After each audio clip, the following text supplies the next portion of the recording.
రాధ అడిగిందంట, కృష్ణ నేనెక్కడున్నాను అని. అప్పుడు కృష్ణుడు, నాలో, నా ఆలోచనలో, నా ఊహల్లో, నా జ్ఞాపకాల్లో, నా ఊపిరిలో అన్నాడంట. అప్పుడు రాధ అడిగిందంట, కృష్ణ నేనెక్కడ లేను అని. అప్పుడు కృష్ణుడు, నా తలరాతలు అని మూగపోయాడు.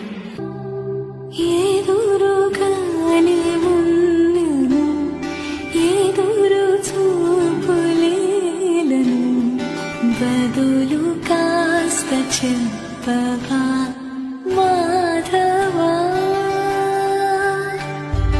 పొగడమంటూ అడగను, ఏ మారము చేయను, కనులు రాసి లేఖను చదవవా. రాధ అడిగిందంట, కృష్ణ